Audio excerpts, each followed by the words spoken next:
On October 7th, we experienced the worst savagery in this century. On October 7th, we experienced the worst savagery meted on the Jewish people since the Holocaust.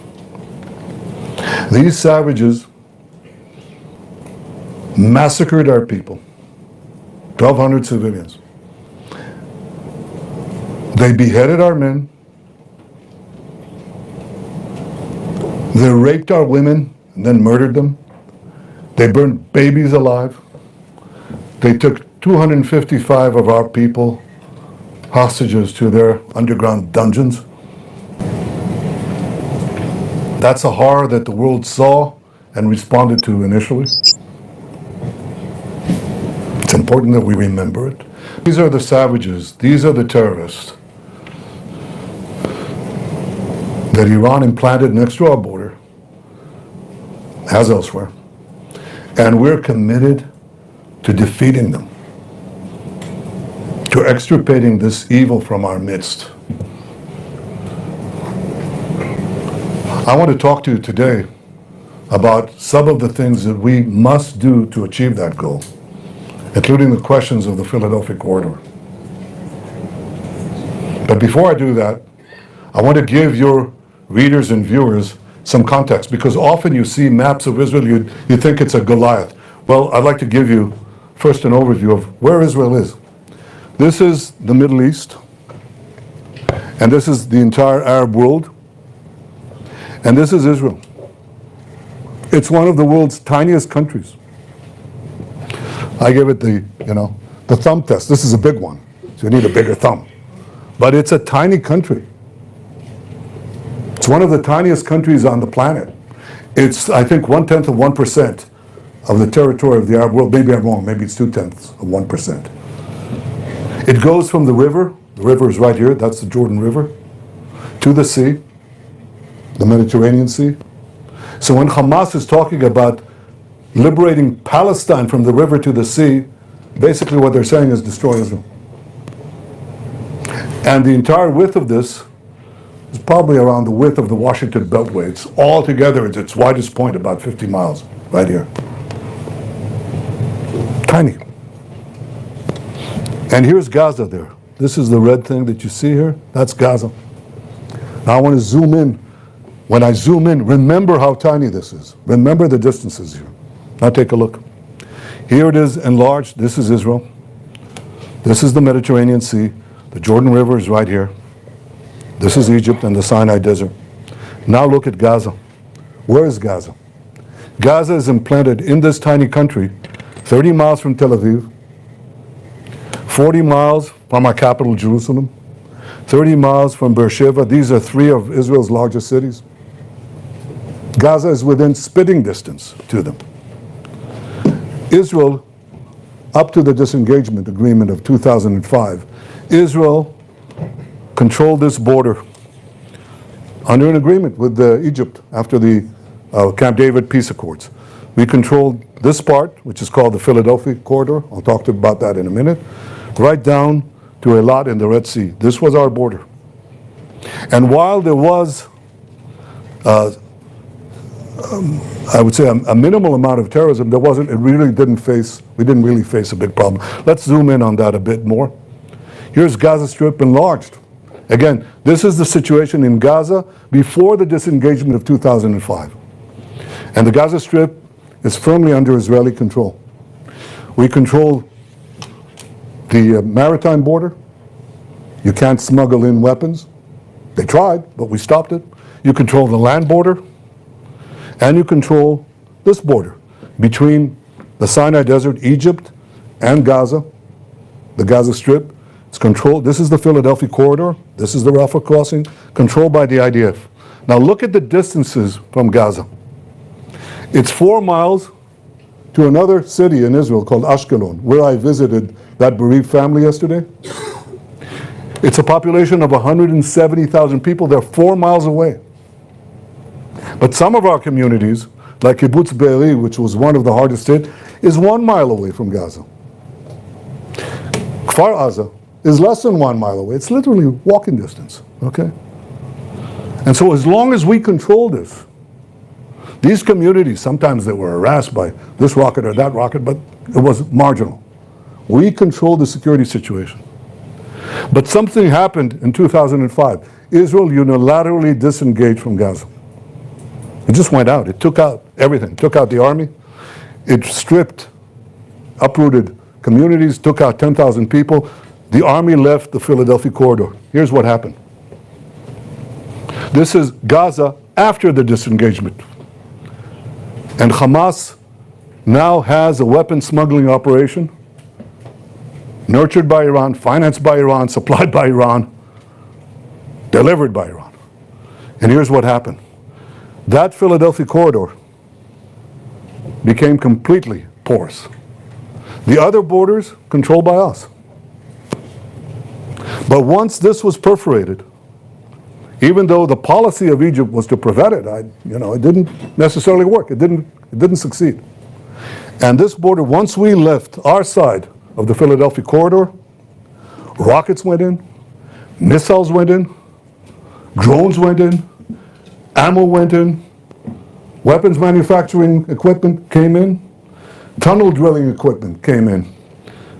Once we got out, once we left the Philadelphia corridor, Iran could carry out its plan to turn Gaza into a base, a terrorist enclave that would endanger not only the communities around it, but would endanger Tel Aviv, Jerusalem, Beersheba, the entire country of Israel. It became a huge terrorist base because we left that corridor. So we vowed, or I would say all this, you have to understand that the centrality of the Philadelphia corridor to the arming of Gaza, to the arming of Hamas, and this all led to the October 7th massacre, which Hamas has vowed, proudly vowed, to do again and again and again. We vowed that they won't be able to do it. So we set, as far as Gaza is concerned, 3 war goals. The first war goal was to destroy Hamas's military and governing capabilities. The second was to free our hostages. And the third was to ensure that Gaza never again poses a threat to Israel.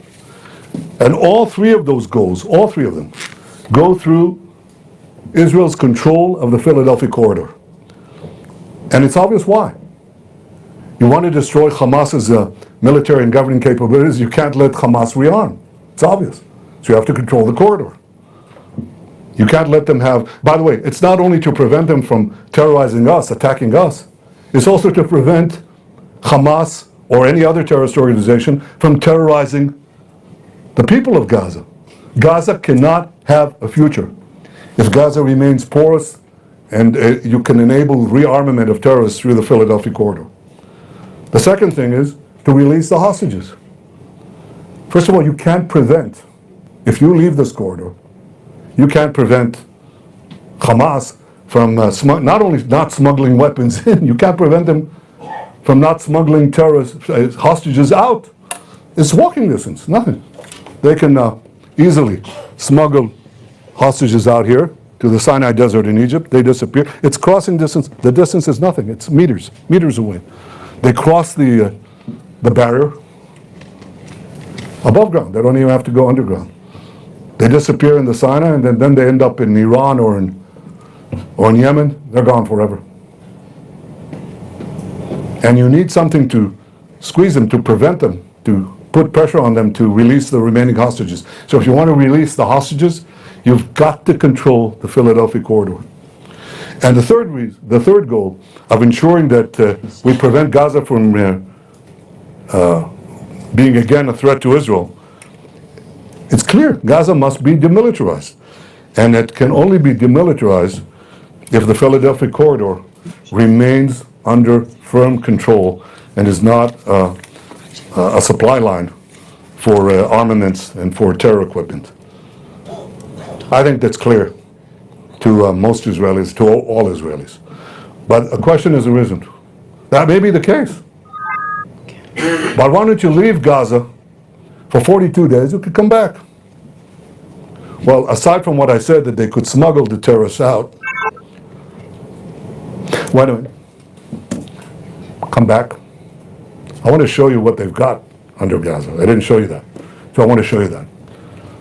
This is what they have under the Philadelphia corridor, just so you understand the supply lines we're talking about. This is one of the tunnels there. Look at the engineering. Look at the investment here. Look at what they've got. We've got dozens of such tunnels underneath the Philadelphia corridor. To give you an impression of the size of these things, this is a soldier. This is a tunnel. You could drive a truck through this. Yeah, indeed, you could. Here's a truck. Or it's a Humvee. This is a huge, huge problem. Now you're just going to walk away. It's obvious we have to control it, right? I think once you see this, you understand that. But then the next question is, okay, you leave and you come back. That's what they tell us. Okay. We'll have complete international legitimacy to come back. Sorry, we've gone down that route. We were down that route when we left Lebanon, and people said, you can leave Lebanon and you can come back. The first time they fire a rocket, you can come back. The world will support you. It didn't. And we've been out of Lebanon for 24 years. They said the same thing when we left Gaza in the disengagement. They said, you can leave. And the first rocket, I remember Sharon, Prime Minister Sharon said this to me. First rocket, above ground or below ground. We'll be able to go back in. It's been 20 years, we haven't gone back in. Because you all know and understand that the international community, including friendly countries under enormous domestic pressure because of the propaganda that's leveled against Israel and against them, there'll be enormous international pressure not to come back. What is their message? End the war, end the war. And so when we want to come back and resume, we'll pay an exorbitant price in many fields, including in the lives of our men. To come back, it's not just a military question. It's a military, political, strategic question. And we make that decision. We're not going to leave. 42 days, we're there. I don't want to leave in order to come back in when I know that we didn't come back in, and it's not going to take another 24 years to come back in, and God knows what price we'll have, how many more massacres, how many more kidnappings, how many more hostages, how many more rapes. It's not going to happen. So people said, yeah, but if you stay, this will kill the deal. And I say, such a deal will kill us. And there won't be a deal that way. This is a false narrative. I'm willing to make a deal. I made one already. One that brought back 150 hostages, 117 alive. And I'm committed to return the remaining 101. I'll do everything I can to get them in. But leaving Philadelphia does not advance the release of the hostages, because the deal cannot be advanced. They'll give you a minor part, if they give anything. Keep the rest. Go and argue. You know when they started giving us hostages? When we went into Philadelphia, when we went into Rafah, when we controlled the Rafah crossing. That's when they felt the pressure. As long as they didn't feel the pressure, they wouldn't do it. The first batch, the first deal that we got was a result of our invasion, the military pressure we put in. They gave us the hostages. After that, they thought, well, we'll have the international pressure turn on Israel, so we won't have to make any concessions. But after Rafah, their tune changed. And they began to change. If we leave Rafah, if we leave the Philadelphia corridor, there won't be any pressure. We won't get the hostages. I said I'm willing to make a deal.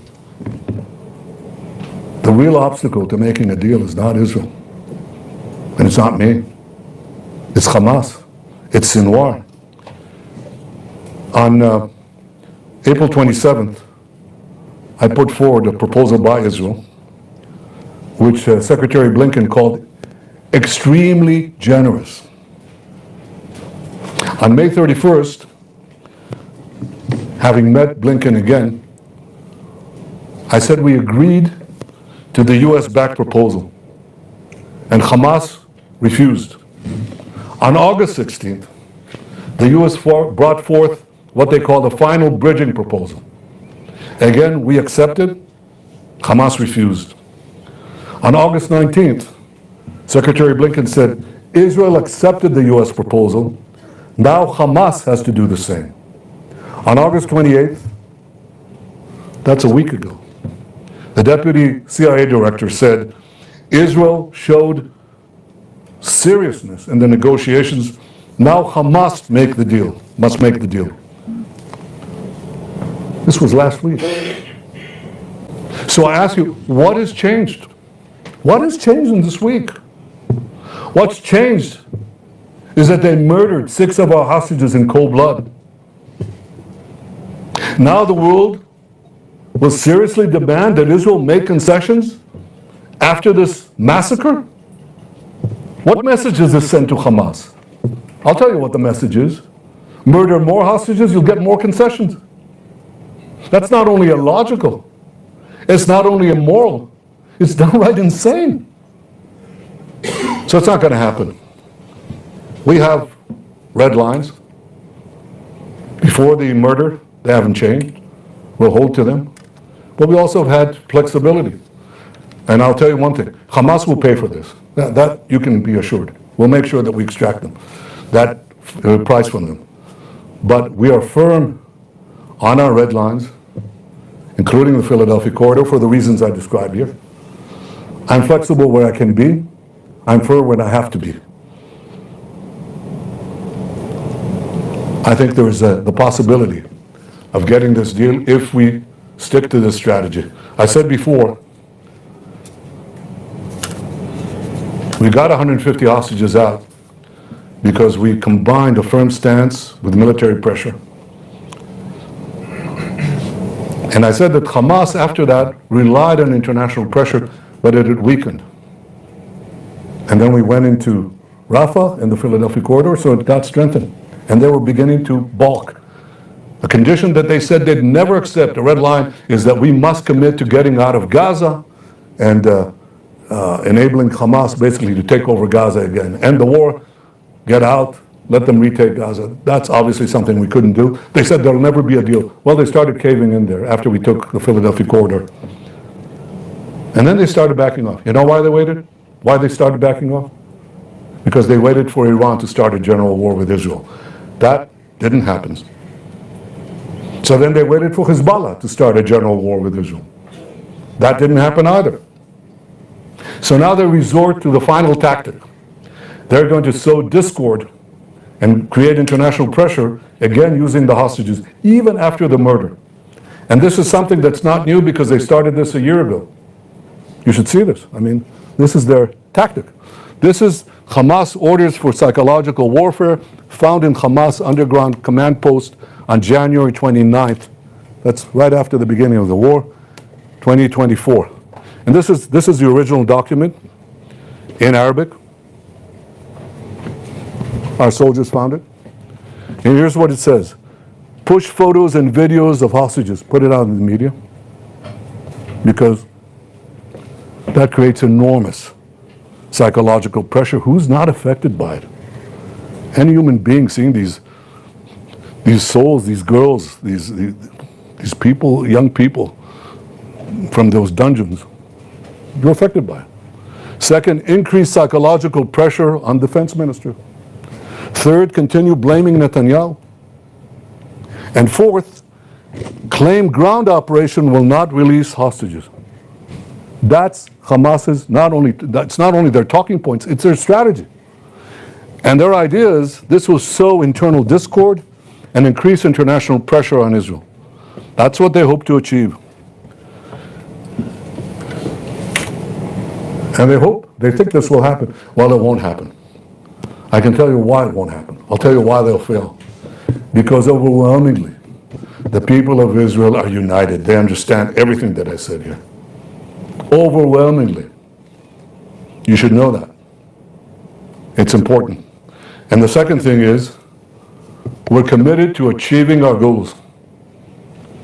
all three goals: destroying Hamas's military and governing capabilities, releasing all our hostages, and ensuring that Gaza does not become a threat to Israel anymore.